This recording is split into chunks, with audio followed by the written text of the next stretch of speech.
Aloha! Welcome back to Bluefill Boosting, where we turn your downtime into uptime. Today, we have a video that actually should have been recorded already, but we're recording it again. Today's video will be... We're talking about call center hell. Videos that are doing pretty well on YouTube right now are people talking about how fed up they are with the workplace in general. But let's get a little more personalized, right? I'd like to think... I think of like retail and call center stuff for the most part, but call center being my specific niche of hell in the workplace. But I like to think that type of hell exists in a lot of spaces that aren't necessarily those things. Or I guess maybe you could consider it office work in general, because call centers do try to hide that they're a call center by dressing it up nicely. But in reality, you're still doing the same shit and just taking calls and dealing with frustrated customers that are going to give you all sorts of shit because the company actually doesn't know what the fuck they're doing. Or they might, and you still got to deal with their problems anyway, and ultimately to make them more money than you'll ever see. Or a lot more money. Make them a lot more money than you will see is what I meant to say there. So yeah, that's enough of a long-winded intro. So let's go into things, right? The thing with call centers is, outside of it being yet another Florida trapping, where there's a shit ton of them in Florida, and there was at one point where the whole like tech support thing was a big deal. And by tech support, I mean a total fucking scam, because we would cause the problems on the people's computers and then try to sell them something for it. This was my introduction to both sales and also a company that I didn't know when I first got in was a problem, but then started quickly finding out that is a problem, which included directly ripping people off, but also screwing people over, and how you can route calls based on whatever metrics you want to unfairly skew the numbers in favor of other people versus someone you might not want to do as well if you really wanted to. Some of the nefarious tricks within call center hell. But really it's to talk more about like the culture in these types of environments, because one thing you'll hear a lot about is KPIs, right? Your numbers are everything, and then your evaluations, or your one-on-ones, your QA, whatever, the 1,000 ways they want to dress it up. You better have these certain standards, and you better go to lunch on time, and you better have yourself in the right statuses, and you better do all these things to just be a fucking robot. But when you look at the numbers and you start, getting into this competition, because it's all about the numbers, right? So everyone's going to be held to the same scale as you are, right? Nah. You might have somebody hanging up on customers. You might have somebody missing effectively a fifth of the phone calls they take throughout the day, but getting no crap for it. You might have people that try to claim that they're better, but in reality make as much mistakes as you do, if not more, because that's just the kind of person that they are. And they don't get held to those same standards. They don't get put to the same fire as you trying to, do the job the right way, or make some kind of effort to do it the right way anyway. Because it's not to say that, look, we're all human, right? I make mistakes. You make mistakes. You make mistakes. Your coworkers make mistakes. People make mistakes. That's okay. But a lot of these environments, they're not very friendly towards those human interactions. You better do these things. You better take that half-hour lunch, even though your coworkers are probably taking double that. Shame on you.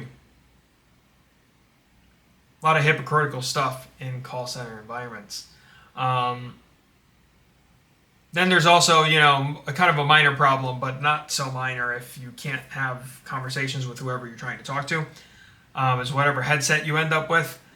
In a lot of places, I just bite the bullet and get my own thing because one, I don't want to be chained to a desk more than I already am, and two, the quality on a lot of them that usually just sucks. So I decided to invest in myself. It's not an investment. It's not making me money. Although technically the place is paying me, but one has nothing to do with the other. You know what I mean? Like it's not something that will consistently make me money, right?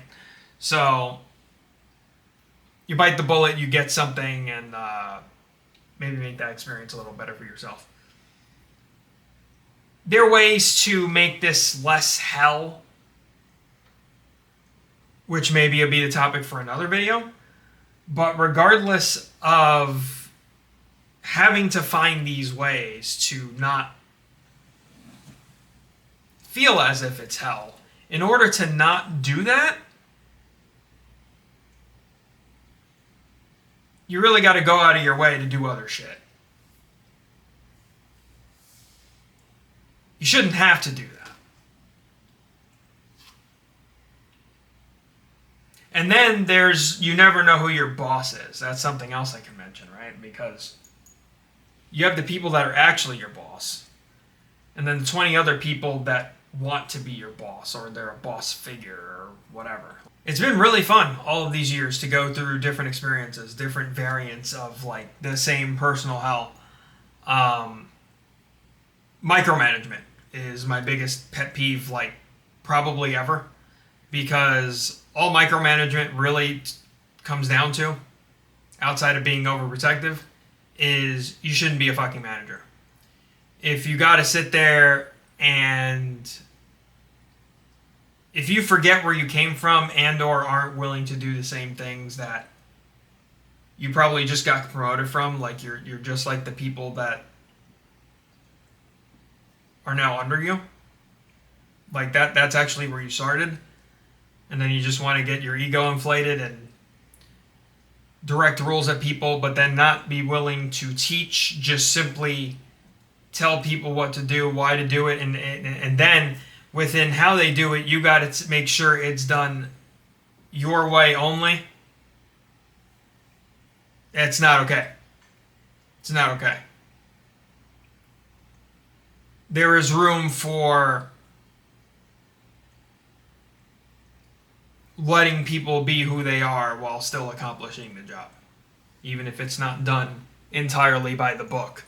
But this is something that doesn't always get the attention it deserves in these kinds of places. So a lot of these things you can imagine makes the environment a toxic place to be. It's not great. All of this is without even getting into the actual people you talk to on the phone, which, depending on what that job is, that's the whole other side of things, right? And I briefly mentioned like potentially hanging up on a customer. Just because you're in a workplace doesn't mean you need to put up with abuse, and just because you're talking on the phone as opposed to in person doesn't mean you need to put up with abuse, right? For companies that don't have it, and you'd be surprised how many don't, I'll actually make up my own 3-strike rule that if you decide to start cursing at me on the phone, I'm going to warn you. And really, that's just the first time I'm going to pretend I didn't hear what you said, right? To get you to repeat yourself. And when you repeat the same dumbass shit, instead of maybe owning up to the fact that you said that thing, I'm going to tell you, if you do this again, I'm going to disconnect the call. Which could very well be a second bait of sorts for the right person that's just mad beyond belief. And then you just get to hang up the call. And you don't have to put up with the abuse. But you might get in trouble for that. That's okay. That's okay. Workers are still people. And the people/human aspect of things in call center environments go out the window pretty easily. And I do think there's some direct parallels to retail, but that's not really my forte. That's not my field of experience. The call center stuff is. And actually, we'll end with this one. the majority of these things, you really, truly do not need to be in an office for any damn reason whatsoever, let alone wear a suit and tie, right? For the places that require it. For what? The clients are never going to see me. But also, if I'm strictly just taking calls and I'm not, say, like in a medical field, and even some of those you can still do from home, right? Because you still have to follow like HIPAA laws and shit. Unless you're in a very specific field that requires sensitive information or some kind of like protocol where you absolutely have to be in an office, which most are not that. They're really just against you working from home to do something that you easily could do from home and probably would do better from home.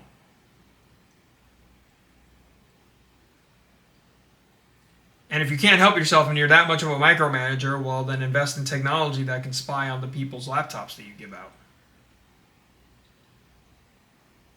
Right?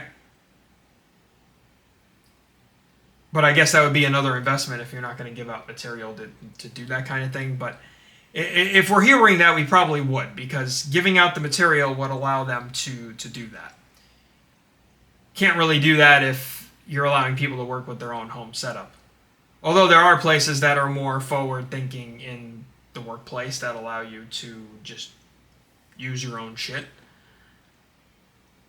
But these are things you run into.